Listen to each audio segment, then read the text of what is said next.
B like Arjuna. जो आप काम करना चाहते हैं उतने देखिए, उससे ज़्यादा देखने की कोशिश मत करिए। सर, मनोबल की बात है तो अभी last year one of the most जो टॉपिक डिस्कस था ऑन इंटरनेट की सुसाइड्स इन हायर इंस्टीट्यूशंस। तो यहाँ पे you have been founder director of IISER, then policy making में भी आप काफ़ी रहे हैं। तो what is the reason and how can we take some precautions for that? बच्चा आईटी में एडमिशन हो जाता है तो लोग सोचते हैं कि पूरा जग जीत लिया।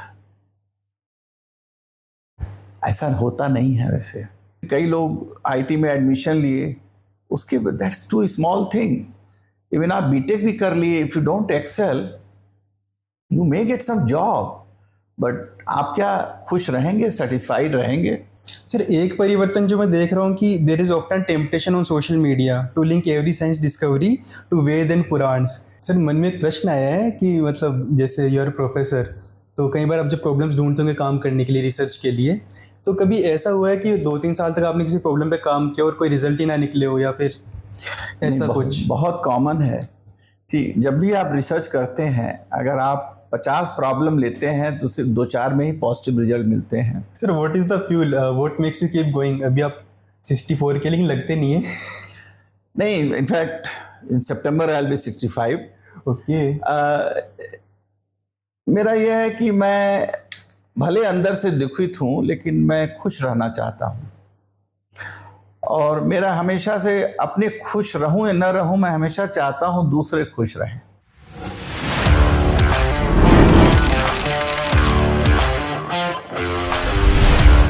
So hello everyone, welcome back to another episode of Chill Mizaz, and today we have Padam Shri Professor Vinod K. Singh with us. He is founder director of IISER Bhopal and former member of Scientific Advisory Council to the Prime Minister, and he is also professor at IITK in Department of Chemistry. Sir, बहुत बहुत स्वागत है। तो sir, seeing your journey, the first question which I want to ask is, when did you discover your interest in academia, या फिर आपको chemistry के प्रति कब इंटरेस्ट हुआ?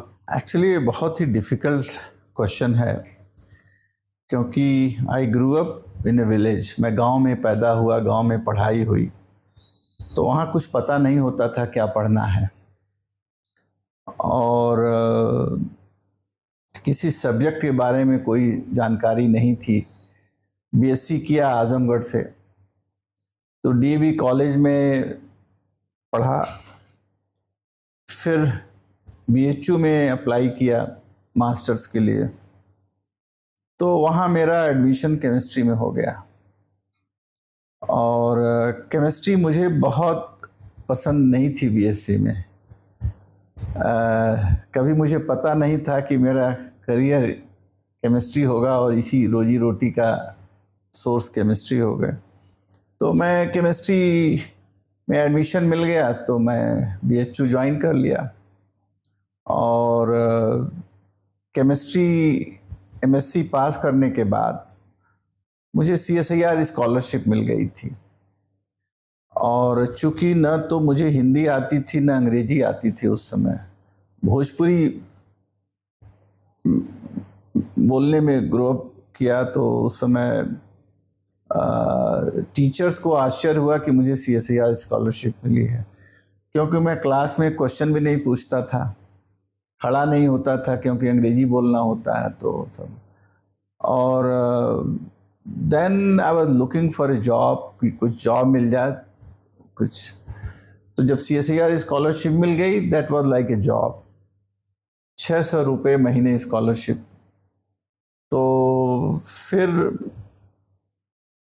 मैं PhD ज्वाइन किया, और PhD ज्वाइन करने के लिए किसी ने 5-6 लोगों का नाम दिया। मैं पोस्ट ऑफिस से अंतर्देशीय खरीदने गया। अंतर्देशीय पत्र आते थे? हाँ, तो क्योंकि वो सस्ते होते हैं, लिफाफे में टिकट ज़्यादा लगता था, वो 15 पैसे के मिलते थे। तो चिट्ठी लिखा, एक डॉक्टर सुखदेव डायरेक्टर थे माल्टी के रिसर्च सेंटर, सिर्फ उन्हीं की रिप्लाई आई कि अगर मुझे स्कॉलरशिप मिलेगी तो ले लेंगे। And that's where I ended up doing PhD with him, and while doing research I got interest in research. तो MSc करने तक मुझे कोई इंटरेस्ट नहीं था ज़्यादा। ओके। तो everything was destined? It was destined. Sir why I ask this question is because अभी इंडिया में क्या हो रहा है कि after 10th it is considered की प्राइड कि आप साइंस लेते हो, and then again it is reduce to taking corporate jobs और civil services, and we haven't seen such serious research works in India like the quantity of ratio of people pursuing academia. So that's why I asked this question कि आपका interest कब develop हुआ? नहीं, I come from old generation. See, I'm 65, going to be 65 years old. So I grew up in time when no internet, nothing. Village में तो कुछ नहीं पता था. In fact, मुझे IIT के बारे में कोई आइडिया नहीं थी. PhD के 2 साल बाद मुझे पता चला कि IIT कानपुर है. आफ्टर PhD के 2 साल बाद मैंने PhD 81 जनवरी या फरवरी में ज्वाइन किया, और समवेयर 82 में मुझे पता चला कि कोई इंस्टीट्यूट IIT कानपुर है. क्योंकि मैं गांव में रहा तो वहाँ इंफॉर्मेशन फ्लो नहीं करती है, और बहुत मुश्किल है. आप सोच भी नहीं सकते कि लाइफ कैसी होती थी उस समय. तो इसलिए कुछ आइडिया नहीं था. लेकिन मेरे एडवाइज़र बहुत अच्छे थे, बहुत रिनाउंड ऑर्गेनिक केमिस्ट हैं अभी भी. इनफैक्ट 17 जून ही टर्न्स 100 years old. तो ही नाउ 100+ एक्चुअली. तो इस तरह से मेरी लाइफ चली. That is quite in the beginning, I think. शुरुआत इसी तरह से हुआ. तो पहले मैंने chemistry, it is just like arranged marriage. You get married, then you fall in love with your wife. अभी क्या है, you fall in love, then you get married. तो मेरी केमिस्ट्री उसी तरह से चली. I took chemistry. Later on I developed interest. तो ऐसा नहीं कि मैंने केमिस्ट्री इसलिए लिया कि मुझे इंटरेस्ट था, क्योंकि मुझे सिर्फ नौकरी चाहिए थी. When a boy come from village, poor background, the boy wants a job. ठीक है सर, जैसा कि मैंने बोला कि then again it is reduce to corporate jobs and civil services. So do you think there is a role of money, क्योंकि research and इसमें पैसा कम है, इसलिए लोग कॉर्पोरेट एंड सिविल सर्विसेज को ज़्यादा प्रेफर करते हैं? देखिए, ये हमारी सोसाइटी की फॉल्ट है. ऐसा नहीं कि सिविल सर्विसेज में तनख्वाह ज़्यादा है, ऐसे कोई कारण नहीं है. बट कुछ और कारणों की वजह से लोग जाते हैं, जिसको कि मैं यहाँ बोल नहीं सकता. बट हमारी सोसाइटी में लोग रिस्पेक्ट पावर को देते हैं. पढ़े लिखे लोग भी आज भी कहते हैं कि अगर किसी की बीटेक की डिग्री है तो अच्छा है, कोई BSc है तो खराब है, जो बहुत गलत विचार है. ठीक है, कोई भी विषय खराब नहीं होता. सभी सब्जेक्ट में अच्छी जॉब मिलेगी अगर आप उसमें एक्सेल करें. फ़र्क है, कुछ सब्जेक्ट्स अप्लाइड होते हैं. जैसे आपने कंप्यूटर साइंस IT पढ़ा तो कुछ जॉब तुरंत मिल जाती हैं, लेकिन कोर ब्रांच की जॉब्स जो होती हैं, जैसे सिविल इंजीनियरिंग, मैकेनिकल वगैरह, उसमें उतने पैसे नहीं मिलेंगे.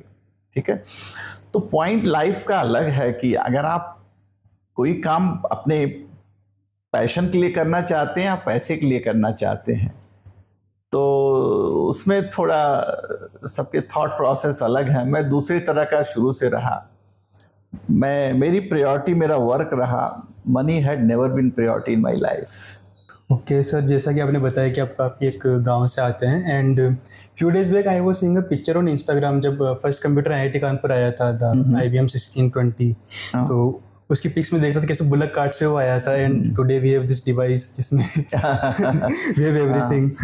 सो sir, the change that happened due to science. So what is science according to you, and what does scientific temperament mean to you, and how does it change Indian lives? See, when you talk about bullock cart, village में हम लोग बैलगाड़ी use करते थे, जाते थे. Things have changed since then a lot. I don't think आजकल आप गांव में बुलेट कार्ट देखेंगे. आपने जो क्वेश्चन पूछा, what is science? See, science of course we all know the definition of science, but जरूरी नहीं है कि केमिस्ट्री, फिजिक्स, इंजीनियरिंग ही साइंस हो. Social science is as important as natural sciences. आपको जो भी इंटरेस्ट है आप करिए. ठीक है, जिसमें भी आप एक्सेल कर सकें. बट बिना साइंस के भारत आगे नहीं बढ़ सकता। When you talk about technology engineering, आपको पहले साइंस चाहिए। साइंस एक्चुअली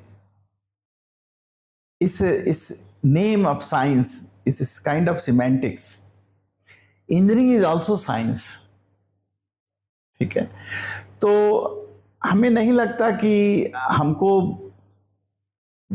बहुत ज़्यादा नाम के पीछे पड़ना चाहिए। जैसे आप आईटी कानपुर या आईटी बीटेक डिग्री देती है, ठीक है, but you go to MIT या any US university, you get BS degree. You do 4-year engineering program in computer, electrical, mechanical, you get BS in mechanical, BS in electrical. तो उस नाम से bachelor of science, that is also science. तो उस नाम से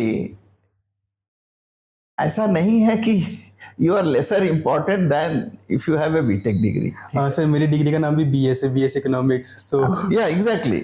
So when I was director IISER Bhopal, we started 4-year BS program in economics, almost same time as IIT Kanpur, and I know the program is doing very well. तो sir काफ़ी बार मुझे लोगों को बताना पड़ता है that this is BS, and मैंने तो आजकल मैथमेटिकल इकोनॉमिक्स बोलना शुरू कर दिया है। नहीं बिकॉज आई डोंट बिलीव कि आईआईटी में इकोनॉमिक्स होता है। क्योंकि मैं आपको ये भी बता दूं, हमारे कंट्री में excelling in social science is more challenging than excelling in science, natural sciences. Social science को एक तरह से लोग जैसे अर्थशास्त्र, इकोनॉमिक्स ऐसे, या समाजशास्त्र, साइकोलॉजी, ऐसे लगता है जिसको कुछ नहीं आता वो लेता है। ये बहुत गलत विचार है। It is, you have to be more intelligent to excel in these areas compare to the natural science. This is what I believe.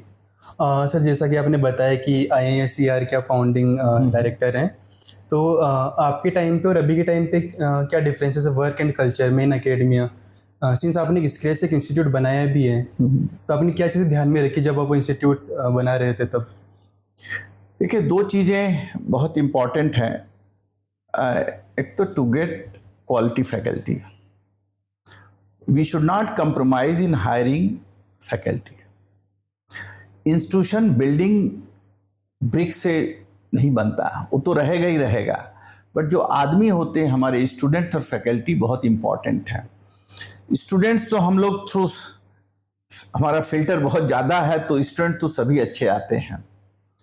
और एक चीज़ हमने ध्यान रखा कि हम क्वालिटी में कंप्रोमाइज़ ना करें फैकल्टी के। And I am very proud that IISER Bhopal का फैकल्टी सिलेक्शन अभी भी, I believe it's very good, and we have never compromised in hiring faculty. एक और बात होती है, हम हायर तो अच्छा करते हैं फैकल्टी, लेकिन बहुत से कारणोंवश सबके रिसर्च आगे नहीं जा पाते। जैसे 10 लोग काम करते हैं, 10 अच्छे हैं, बट कुछ का रिसर्च जो है एक्सेल करता है, कुछ का नहीं करता है। वो बहुत सारी चीज़ों पर डिपेंड करता है। इसका अगर किसी का रिसर्च अच्छा नहीं जा रहा है, इसका मतलब नहीं कि हमने उसको गलत हायर किया है। एक और होता है, फैकल्टी मेंबर्स जब भी नए ज्वाइन करते हैं, मेरे विचार से अगर फैकल्टी मेंबर पैशनेट है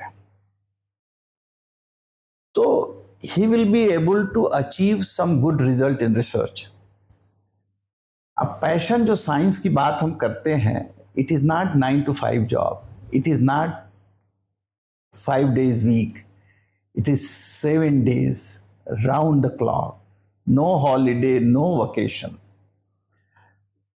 मेरे advisor, post doc advisor, Nobel laureate हैं हार्वर्ड यूनिवर्सिटी में, मुझसे हमेशा कहते थे कि रिसर्च में एक्सेल करने के लिए सिर्फ इंटेलिजेंट होना इनफ नहीं है, one has to be creative.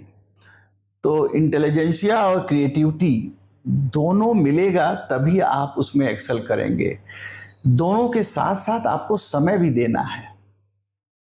I remember he worked 6.5 days, सिर्फ साल में 2 दिन छुट्टी क्रिसमस पे लेते थे।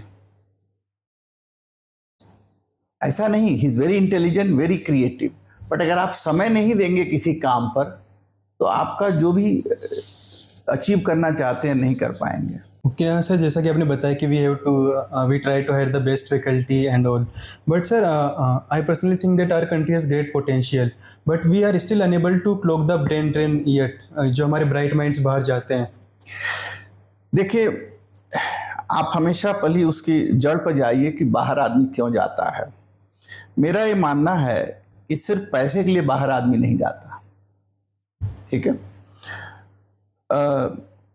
सोसाइटी में बहुत सारी चीज़ें हैं, इंफ्रास्ट्रक्चर है, बच्चों के स्कूल्स हैं, हॉस्पिटल्स हैं, ट्रैवल है, इस सब चीज़ें की सुविधाएं वेस्टर्न कंट्री में थोड़ा ज़्यादा है।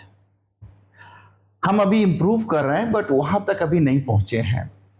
वहाँ जाके लोग जो है कंफर्ट फील करते हैं कि लाइफ बहुत आसान है, ठीक है। सैलरी अलग, एक पॉइंट के बाद सैलरी डजंट मैटर, ठीक है। जिस दिन हम इस चीज़ को जो है ठीक कर लेंगे हमारे देश में, आप सभी लोग आएंगे, चाहे आप कचहरी में जाएं, चाहे आप रेलवे स्टेशन में जाएं, चाहे पुलिस स्टेशन जाएं। अगर आपके काम सीधे होते हैं तो आप बहुत खुश रहेंगे, जो कि हमारे यहाँ थोड़ी डिफ़िकल्टी है अभी भी।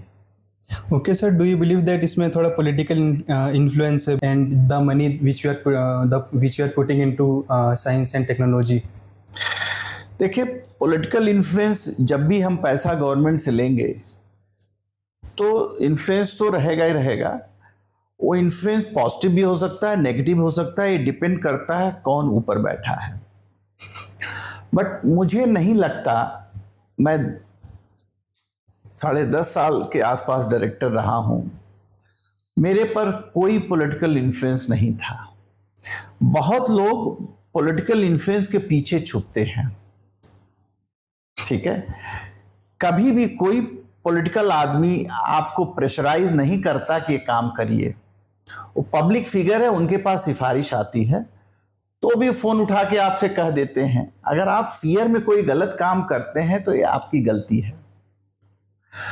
तो मुझे कभी नहीं लगता, ज़्यादातर एडमिनिस्ट्रेशन में लोग जो हैं they hide behind political thing, politicians को थोड़ा ज़्यादा बदनाम करते हैं, वो गलत है मेरे समझ से।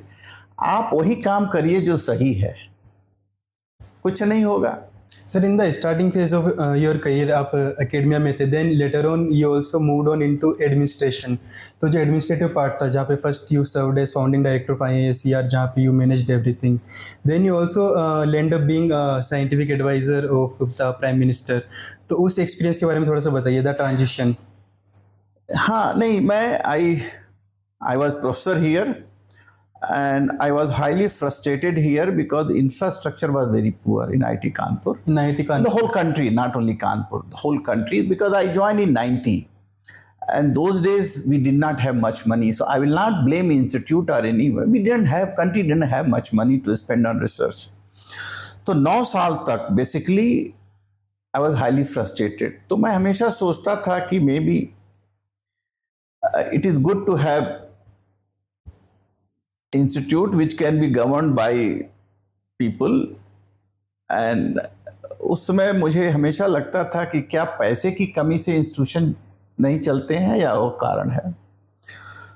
तो that is one driving force I had to accept the directorship. I was very young, I was not even 49 when I became director, and I assure you I never felt money is a problem. Money is always a problem. Lot of time we say money नहीं है, we blame government. चाहे personal life हो चाहे professional life हो, money की problem हमेशा होती है। हमें देखना है कि जितना पैसा है हम उसमें कितना अच्छा कर सकते हैं, और उसी पैसे में आप देखेंगे कि जो चीज़ें हम लोगों ने भोपाल में सेटअप की, we never compromise quality and people remember it. Okay? आप कोई भी चीज़ बनाते हैं, चाहे बिल्डिंग बनाएं, पैसे उतने खर्च होते हैं, चाहे बिल्डिंग खराब बने चाहे अच्छी बने, लेकिन उसके लिए बहुत मेहनत करना पड़ता है। क्योंकि मैं 90% टाइम फील्ड में रहता था, ऑफिस में 10% रहता था। ठीक है, क्योंकि जब तक मैं फील्ड में नहीं रहूँगा, जब तक काम चल रहा है, हो सकता है काम अच्छी तरह न चले। तो I have to work very very hard to get what we have today IISER Bhopal. Sir आपने गवर्नमेंट को प्रपोज किया था? नहीं, ये तो पहले से हुआ था। 2006 में आईसर्स खुले थे। I was member of scientific advisory council to the prime minister. They were more than 20 members, 25 members I think. तो बहुत सारे इश्यूज जो कंट्री के हैं थ्रू सैक पीएम जो है मूव होते थे, and I believe that's a good thing. We are able to do too many good things actually during those 5 years। IISERs एक चीज़ है, आईसर्स उसी समय आया था, नई आईटीज आए, और उसके अलावा अब तो बहुत पुरानी बात हो गई। बहुत सारी चीज़ें हम लोगों ने किया, इंफ्रास्ट्रक्चर ग्रो हुआ, बहुत सारी रिसर्च जैसे जेसी बोस फेलोशिप प्रोजेक्ट्स आए। पहली बार structure unstructure grant, recurring non recurring, उस समय शुरू हुआ। और I am trying to remember, उस समय शुरू हुआ था कि हमें मेडिकल रिसर्च पर भी जोर देना है, हॉस्पिटल्स में doctor should be involve in research. तो इस तरह की स्कीम्स, बहुत सारी चीज़ें हुई हैं उस समय related to science and engineering. Sir scientific advisory council में आपका चयन कैसे हुआ? This I don't know, because I just get a letter from Secretary DST. Okay. That I have been appointed a member of SAC to PM for 5 years. Sir आपके time पे तो शायद chairman ये CNR राव सर थे। उस समय professor Rao chairman. He is also professor from IIT Kanpur and Bharat Ratna also. Sir उनके बारे में थोड़ा सा बताइए। नहीं, वो कानपुर में 13 साल रहे, और IIT कानपुर केमिस्ट्री की जो नींव रखी गई है, प्रोफेसर CNR राव, गोवर्धन मेहता, अन्मेष चक्रवर्ती, प्रोफेसर जॉर्ज, बहुत अच्छे लोग यहाँ पर थे, very hard working. Professor Rao one of the few fine scientist and physical chemist, or you can say solid state chemist, whatever. Same field, chemist. He is also chemist. Chemist, but area is different, and he has contributed a lot, not only to his to science, but also to the country by having variety of schemes through SAC to PM. तो sir वहाँ आपका role क्या था, मतलब थोड़े जो administrative जो part आता है in SAC PM? Yes sir, in SAC नहीं, सैक पीएम का रोल ऐसा role, I was member of the committee, तो कोई भी एजेंडा है उसमें सब लोग अपने विचार रखते हैं, और फिर चेयरमैन उसको सुनता है, और then he takes a call. Okay, तो सर इसमें डू यू बिलीव दैट, जैसा कि हमने बात की पहले कि जैसे गवर्नमेंट चेंज होती है तो साइंटिफिक इंस्टीट्यूशन की तरफ जो अप्रोचेस होती है साइंस की तरफ वो भी चेंज होती है, तो you can you tell the difference between scientific approaches of prime minister Manmohan Singh and Modi? मुझे नहीं लगता कि उसमें कोई परिवर्तन होता है। चाहे मनमोहन सिंह प्राइम मिनिस्टर थे और हमारे मोदी जी प्राइम मिनिस्टर हैं, PM is for the whole country. कोई भी पीएम होगा वो कंट्री के लिए अच्छा चाहेगा। बजट जो डिफाइन होता है depending upon how much money we have, also it depends कि हमारे सेक्रेटरीज वगैरह क्या प्रपोज करते हैं। तो आई डोंट थिंक मनी में कोई परिवर्तन हुआ है। मतलब मोदी जी पीएम बने और मनमोहन सिंह पीएम थे, तो budget to science and engineering या टेक्नोलॉजी या एजुकेशन, उसमें कोई चेंज नहीं हुआ है। मतलब it was similar support we had it. Problem क्या होती है, देखिए काफ़ी मैंने देखा है कि जो आदमी अपना काम अच्छा नहीं करता है वो दूसरे को ब्लेम करता है।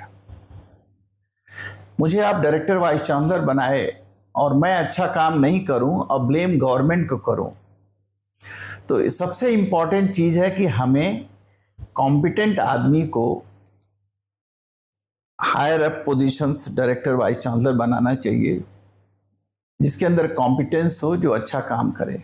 सर एक परिवर्तन जो मैं देख रहा हूँ कि there is often temptation on social media to link every science discovery to Veda and Puranas, जो आजकल हो रहा है। I feel this is because of lack of any major scientific breakthrough in modern times. And secondly हमारे पास एक society है जिनके पास बेसिक रूडिमेंट्री नॉलेज है साइंस की, तो they link everything to Veda and Purana. So इसके बारे में I want to know your opinion.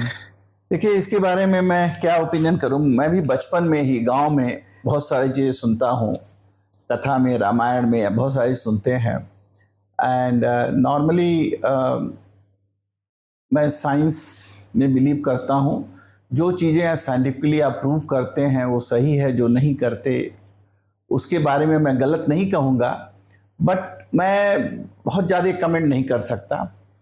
तो हमें सोशल मीडिया में पीपल गो ओवरबोर्ड होने के कई कारण हो सकते हैं। या तो they want to be different, they want to say something which you cannot, you can challenge it, but it's basically it's need for cheap popularity के लिए भी लोग करते हैं। मैं आपको बता दूं, अदरवाइज ओवरबोर्ड होने की जरूरत नहीं है मेरे समझ से जो है। नहीं सर, बट ये जो इन्फ्लुएंस है कि Hinduism being more scientific because we are biased toward it because we born in Hindu family, so do you believe something like this? नहीं, I am Hindu and I will not say कि one religion is more scientific, other is less scientific. See, सभी religion और भी religion के लोग हैं, वो अपने रिलीजन के बारे में बोलते होंगे। रिलीजन अलग चीज़ है, हम उससे साइंस से कनेक्ट ना करें तो अच्छा है। Sir, do you think science can make religion better? I don't think religion और साइंस को मैं कनेक्ट करूँगा। I will not agree with this, क्योंकि मैं पर्सनली आई बिलीव इन कर्म। तो मेरा एक मानना है, जो मैं काम करूंगा उसका फल मुझे मिलेगा। जैसे अगर मैं किसी को हेल्प करता हूं तो if there is any third force will help me, ठीक है। मैं कर्म बिलीवर हूं, कर्म में बिलीव करता हूं। तो बहुत रिलीजन के प्रति मैं हिंदुइज्म प्रैक्टिस कर रहा हूं।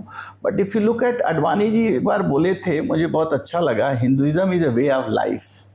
ओके, अगर आप देखें तो हमारा हिंदुइज्म जो है, अगर आप उसको डिटेल में जाएं, सभी रिलीजन को एनालाइज करें, तो आप हमेशा देखेंगे कि हमारे अंदर जो टॉलरेंस लेवल बहुत ज़्यादा है। कुछ, सभी रिलीजन नहीं, और रिलीजन में भी है, बट कुछ रिलीजन की तुलना में हिंदुइज्म में टॉलरेंस लेवल ज़्यादा है। okay, sir, coming back to your field, chemistry. So first of all, tell us about future of chemistry in India and about your research for lemon. ये हमें synthetic organic chemist. Okay. तो मैं क्या करता हूँ, organic molecules को synthesise करता हूँ। और organic chemistry, synthetic organic chemistry भी बहुत ब्रॉड है। तो मैं एसिमेट्रिक सिंथेसिस पर काम करता हूँ। कोई भी मॉलिक्यूल होता है, अगर आप उसको मिरर में देखें तो एक मिरर इमेज बनता है। तो जो आप मिरर में देखते हैं, मिरर इमेज में आइसोमर जो है, उस मॉलिक्यूल दोनों अलग अलग होते हैं, उस पर सुपरपोजिबल नहीं कर सकते। तो बहुत सारे ऐसे कंपाउंड्स हैं जिसके दो मिरर इमेज हैं। तो specially if you look at application drug discovery programme, ये बहुत इम्पॉर्टेंट है।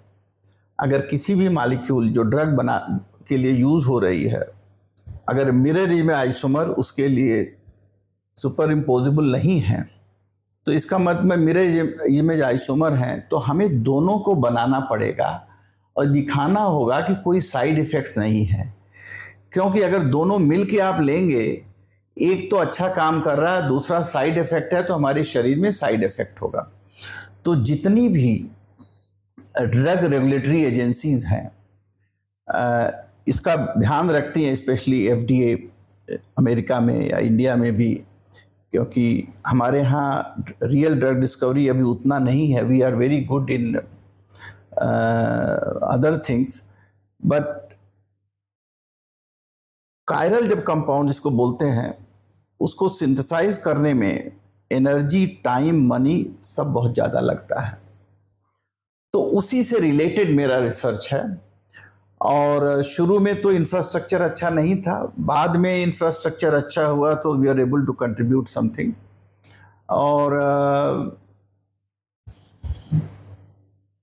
Stereochemistry basically is one aspect which connects with my research. तो स्टीरियोकेमिस्ट्री की टीचिंग वगैरह नॉर्मली हमारे यहाँ उतनी अच्छी नहीं हो पाती बहुत जगहों पर। आईटी तो अलग भी है, कॉलेजेस में या यूनिवर्सिटीज़ में, क्योंकि हमारे यहाँ मॉडल्स वगैरह अवेलेबल नहीं हैं, 3 डायमेंशनल मॉडल जो होते हैं कंपेयर टू वेस्टर्न कंट्री। तो किसी भी ऑर्गेनिक मॉलिक्यूल को विजुअलाइज 3 डायमेंशनली करना मुश्किल हो जाता है अगर आपके पास मॉडल नहीं है। तो इस वजह से बच्चे उतने सीख नहीं पाते। तो जब मैंने देखा कि इसमें डिफ़िकल्टी है, तो deliberately I started working in this area, ताकि मैं जो भी डेफिशिएंसी स्टूडेंट्स में है मैं उसको जो है पूरा कर सकूं और पढ़ा। सर, मन में एक प्रश्न आया है कि मतलब जैसे यू आर प्रोफेसर, तो कई बार आप जब प्रॉब्लम्स ढूंढते होंगे काम करने के लिए, रिसर्च के लिए, तो कभी ऐसा हुआ है कि 2-3 साल तक आपने किसी प्रॉब्लम पे काम किया और कोई रिजल्ट ही ना निकले हो, या फिर ऐसा कुछ? बहुत कॉमन है कि जब भी आप रिसर्च करते हैं, अगर आप 50 प्रॉब्लम लेते हैं तो सिर्फ 2-4 में ही पॉजिटिव रिजल्ट मिलते हैं। ये बहुत कॉमन है हमारे लिए, सभी रिसर्चर्स के साथ। Sir, how do you keep patience उस सीन में उस सिनेरियो में? नहीं, पेशेंस तो देखिए, रिसर्च जो है, मेरा एक मानना है, research is not to achieve positive result, you have to keep on working. आपके जो नेगेटिव रिजल्ट्स भी आते हैं रिसर्च में, in fact indirectly they are positive one. ठीक है, तो मैं कभी भी, कुछ मेरी पर्सनल हैबिट्स है, कभी मैं फ्रस्ट्रेट नहीं होता हूँ, कभी डिप्रेशन में नहीं जाता हूँ, because I always think in a positive sense कि something good is going to happen. पर सर, बच्चे काफ़ी फ्रस्ट्रेट हो जाते थे थीसिस लिखते लिखते। नहीं, होते हैं, बच्चे होते हैं, स्पेशली अगर आप डिफ़िकल्ट प्रॉब्लम पर काम करते हैं तो बच्चों को रिजल्ट नहीं आएगा, पेपर नहीं आएंगे, तो थोड़ा सा डिप्रेशन हो सकता है, फ्रस्ट्रेशन आ सकता है। तो उसमें कभी कभी कुछ ऐसी प्रॉब्लम दे देते हैं जिससे बच्चों को एक आध कोई छोटे पेपर आ जाए तो उनका मनोबल बढ़ता है। देन जब मनोबल बहुत इंपॉर्टेंट चीज़ होती है, कॉन्फिडेंस होना, आपके पास कॉन्फिडेंस है तो कुछ भी काम कर सकते हैं। थोड़ा डिप्रेशन होगा तो आप कोई काम अचीव नहीं कर सकते। सर, मनोबल की बात है तो अभी last year one of the most जो टॉपिक डिस्कस था ऑन इंटरनेट की सुसाइड्स इन हायर इंस्टीट्यूशंस, तो यहाँ पे you have been founder director of IISER, then policy making में भी आप काफ़ी रहे हैं, तो what is the reason and how can we take some precautions for that? देखिए, बहुत डिफ़िकल्ट क्वेश्चन है, इसके लिए हमें सोसाइटी को भी जागरूक होना पड़ेगा। काफ़ी प्रेशर हमारे पेरेंट्स, रिलेटिव, सोसाइटी से आता है।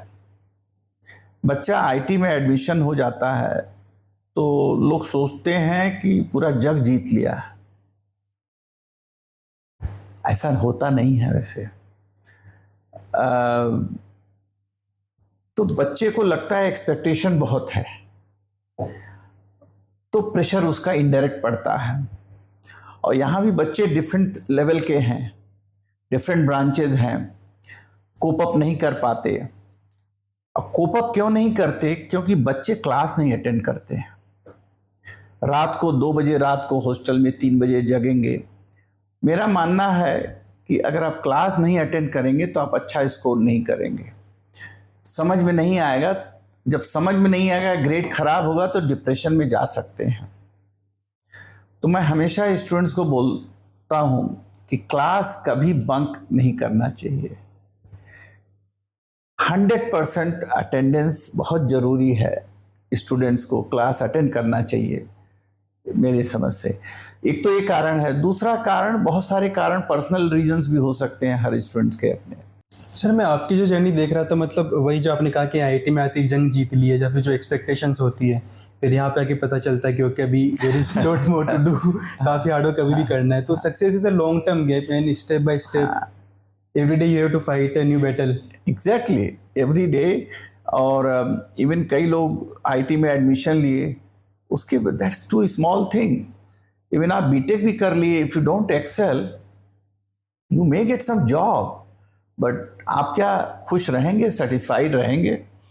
तो जो B Tech programme, under graduate programme, I will not use the word B Tech, जो अंडर ग्रेजुएट प्रोग्राम है, उसके बाद रिसर्च ऊपर जाने के लिए बहुत डिफरेंस है। तो अब बहुत लोग कहते हैं पीएचडी में 5 साल लगेगा, 6 साल लगेगा, उसके पहले मास्टर्स करेंगे, तो इतना कौन पढ़ाई करेगा। आई कैन अंडरस्टैंड, बट जिसको पैशन है वो लोग करते हैं। हमारे यहाँ इतने फैकल्टी हैं, सभी लोग तो पीएचडी और पोस्ट डॉक करके आए हैं। पीएचडी के बाद भी 2 साल मिनिमम पोस्ट डॉक करते हैं। तो what you are looking at after 4 year undergraduate, कम से कम आप 7 से 8 साल आप। सर इसके साथ सोशल लाइफ बैलेंस करना कितना डिफिकल्ट था? बहुत आसान है। देखिए, I can not enjoy evening dinner if somebody invites me for party unless I work hard in the daytime. I had been working 7 days a week. मैं यहाँ 7:40 पर सुबह आता था, 1 बजे घर जाता था, लंच करके 1:30 बजे आता था साइकिल से, फिर 6 बजे घर जाता था, खाना मैं 6 बजे खाता हूँ, 6:15 बजे, और फिर 7 साढ़े 7 तक आता था, 11 बजे रात तक ऑफिस में रहता था। This is Monday to Friday. Saturday रात को नहीं आता था, आफ्टर 6 o'clock 7 o'clock, क्यों कहीं कुछ डिनर है कुछ है, नहीं आता था। Sunday I used to come till 2 o'clock 3 o'clock like that. But देखिए, इंजॉयमेंट जो भी होती है आदमी का पर्सनल होता है।